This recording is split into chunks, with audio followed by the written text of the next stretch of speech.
John Wayne Gacy nació el 17 de marzo de 1942 en Chicago, Illinois, en el seno de una familia de clase trabajadora, hijo de John Stanley Gacy y Marion Elaine Robinson. Desde pequeño vivió una infancia marcada por el abuso físico y emocional que su padre, un veterano de guerra alcohólico, ejercía sobre él. Gacy fue objeto de constantes humillaciones, burlas y golpes, lo cual moldeó su personalidad sumisa en el hogar, mientras en el exterior trataba de presentarse como un joven amable, deseoso de aprobación y afecto, especialmente de figuras masculinas de autoridad que, como su padre, siempre le habían sido esquivas o violentas. La imagen del padre, dominante y frío, lo persiguió toda su vida y fue un componente fundamental en el desarrollo de su identidad fracturada. Durante la adolescencia, Gacy sufrió una serie de enfermedades físicas, incluidos desmayos inexplicables y dolores en la cabeza. Fue hospitalizado varias veces y pasó periodos prolongados en cama, lo cual lo alejó del ambiente escolar y dificultó su socialización. No pudo practicar deportes ni integrarse con sus compañeros, lo cual reforzó su sentimiento de aislamiento. A pesar de eso, era un buen estudiante, aunque su rendimiento académico fluctuaba según su estado emocional. Su relación con las mujeres era limitada, y aunque en público trataba de aparentar interés por ellas, internamente se debatía con impulsos homosexuales que no aceptaba por completo. Este conflicto interno, sumado a la presión familiar y social, fue reprimido por años, generando una tensión emocional que se traduciría más adelante en violencia extrema. En 1960, Gacy se trasladó a Las Vegas, Nevada, donde trabajó en una funeraria. Fue allí donde, según él mismo confesaría años más tarde, tuvo su primer contacto con la muerte de manera directa y perturbadora. En una ocasión, confesó haber subido al ataúd de un joven fallecido y haberlo abrazado por largos minutos, sintiendo una extraña mezcla de paz, poder y fascinación. El episodio lo perturbó tanto que renunció y volvió a Chicago poco después. Sin embargo, aquella experiencia dejó una huella profunda en su mente y, de algún modo, inició el vínculo patológico que desarrolló entre la muerte, el control y el contacto físico con cuerpos inertes. Años más tarde, esa misma sensación sería evocada en los asesinatos que cometería. Tras su regreso, se matriculó en una escuela de negocios y comenzó a estudiar administración, logrando, sorprendentemente, buenos resultados. Fue entonces cuando conoció a Marlene Mowles, con quien se casó en 1964. Su suegro, dueño de varios restaurantes Kentucky Fried Chicken en Iowa, le ofreció administrar una de las sucursales, y Gacy se mudó a Waterloo. Allí comenzó una nueva etapa de su vida, más estable económicamente, en la que nacieron sus dos hijos. Parecía haber encontrado su rumbo, pero por dentro, la oscuridad seguía creciendo. En ese tiempo, comenzó a participar en organizaciones comunitarias, se afilió al Partido Demócrata, organizaba cenas, eventos sociales y construía una imagen de hombre exitoso y solidario.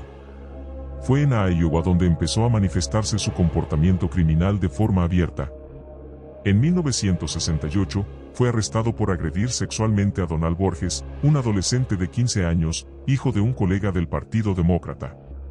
La investigación reveló que Gacy había atraído a varios jóvenes con promesas de trabajo y luego abusaba de ellos. El tribunal lo condenó a 10 años de prisión por sodomía, y mientras cumplía su sentencia en la penitenciaría estatal de Anamosa, su esposa solicitó el divorcio y se llevó a sus hijos, cortando todo contacto con él. A pesar de la gravedad de sus crímenes, Gacy se comportó de forma ejemplar en prisión, organizando bibliotecas, eventos y hasta un grupo de teatro. Su buena conducta le permitió salir en libertad condicional tras solo 18 meses de encierro.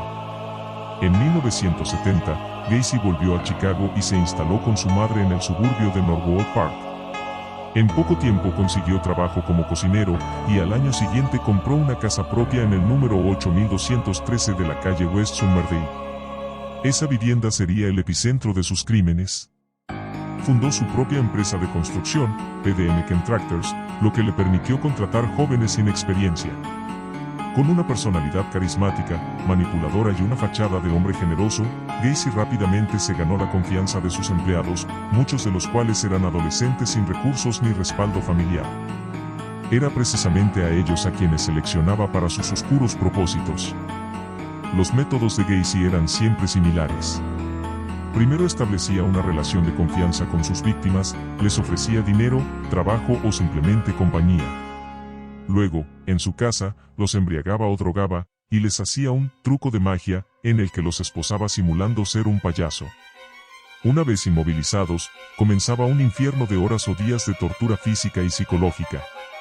Los estrangulaba con una cuerda usando un palo de madera como torniquete, y en muchos casos, enterraba sus cuerpos en el sótano de su casa, en un espacio reducido y húmedo que él mismo acondicionó para ese propósito.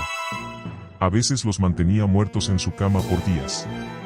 El olor era sofocante, pero Gacy tenía técnicas para disimularlo, como el uso de cal y productos químicos. Durante años, los crímenes pasaron desapercibidos.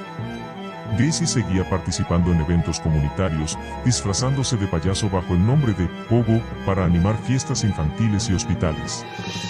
Nadie sospechaba que ese personaje alegre escondía a un asesino en serie. Incluso fue fotografiado con la primera dama Rosalind Carter durante una visita a Chicago, como parte de su activismo político. En total, entre 1972 y 1978, asesinó al menos a 33 jóvenes, aunque se sospecha que pudo haber más. Cuando el espacio en su sótano se agotó, comenzó a lanzar los cadáveres al río Des Plaines. En ocasiones enterraba los cuerpos en el patio trasero o bajo la losa de cemento de su garaje. Fue el caso de Robert Paist, un adolescente de 15 años desaparecido en diciembre de 1978, lo que finalmente llevó a la caída de Gacy. Paist había dicho a su madre que iría a ver a un contratista sobre un posible empleo. Ese contratista era Gacy. La policía comenzó a investigar y pronto descubrió que Gacy tenía antecedentes penales por abuso sexual. Una orden de registro en su casa reveló objetos personales de otros jóvenes desaparecidos, lo que desencadenó una segunda orden de cateo más profunda. Fue entonces cuando encontraron restos humanos bajo la casa, iniciando una excavación que duró semanas y que reveló uno de los horrores más escalofriantes del siglo XX. Durante los interrogatorios, Gacy inicialmente negó todo, pero con el tiempo se quebró y confesó los asesinatos. Contó con precisión dónde había enterrado a cada víctima, e incluso recordó los nombres de muchos de ellos. Sus confesiones fueron tan detalladas que sorprendieron incluso a los detectives. Declaró que tenía dobles personalidades y que cuando cometía los crímenes, no era él mismo, sino una parte de sí que no podía controlar. Dijo no sentir remordimiento, y que en muchas ocasiones, después de matar, dormía plácidamente como si nada hubiera ocurrido. Su mente fría y metódica era incompatible con la locura, y los psiquiatras que lo evaluaron concluyeron que, aunque tenía trastornos graves de personalidad, era plenamente consciente de sus actos. El juicio comenzó en febrero de 1980 y fue uno de los más mediáticos de la historia criminal estadounidense. Se presentaron pruebas físicas, testimonios de sobrevivientes, confesiones grabadas y objetos personales de las víctimas. El tribunal escuchó relatos desgarradores, y el ambiente era tan tenso que algunos miembros del jurado tuvieron que recibir apoyo psicológico. Gacy se declaró inocente por demencia, pero el jurado deliberó apenas 2 horas antes de declararlo culpable de 33 asesinatos y sentenciarlo a muerte. Fue enviado al corredor de la muerte en la prisión de Menard, donde permaneció 14 años apelando su condena sin éxito. Mientras esperaba su ejecución, Gacy comenzó a pintar.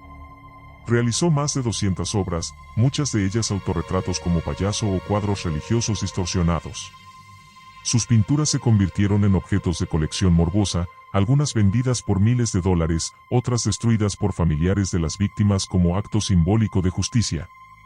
Nunca mostró verdadero remordimiento. En entrevistas, afirmaba que era inocente, que las pruebas fueron manipuladas y que era víctima de una conspiración.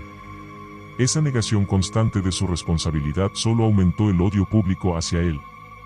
Finalmente, Gacy fue ejecutado mediante inyección letal en la prisión de Stepville. Su última cena incluyó pollo frito, camarones, papas fritas y fresas. La ejecución fue presenciada por familiares de las víctimas y medios de comunicación. La aguja se atascó en uno de los procedimientos, lo que causó un retraso de varios minutos. Aunque hubo protestas contra la pena de muerte, la mayoría del país recibió la noticia con alivio. El monstruo había muerto, pero el trauma de sus crímenes perduraría por generaciones. La historia de John Ben Gacy no es solo la crónica de un asesino en serie, sino un espejo oscuro de una sociedad que, durante años, fue ciega ante señales evidentes de violencia y desaparición de jóvenes marginados. Su doble vida, su capacidad de engaño y su frialdad al cometer crímenes atroces lo convirtieron en uno de los peores asesinos de la historia moderna. Su legado siniestro continúa siendo estudiado como caso ejemplar del mal disfrazado de normalidad. Hoy, su nombre evoca horror, pero también responsabilidad. Las víctimas, muchos de ellos olvidados en vida, fueron recordadas con dignidad tras su muerte, y su memoria impulsó reformas en la forma en que se investiga la desaparición de menores. John Wayne Gacy representa el extremo de la deshumanización, y su historia debe ser recordada no para glorificar al asesino, sino para honrar a quienes perdieron la vida bajo sus manos y para asegurar que crímenes como esos no vuelvan a pasar desapercibidos. Durante años, logró engañar a su comunidad, a las autoridades y a su entorno más cercano, ocultando una conducta sistemáticamente dañina que dejó secuelas imborrables.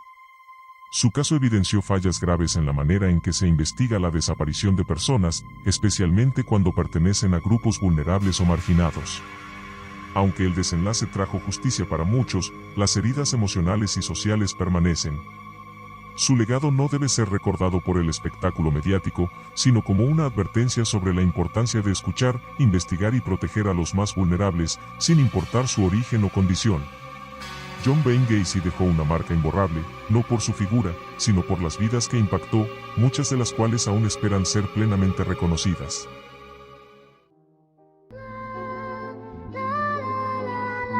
Si el video te gustó, por favor suscríbete y dale pulgar arriba.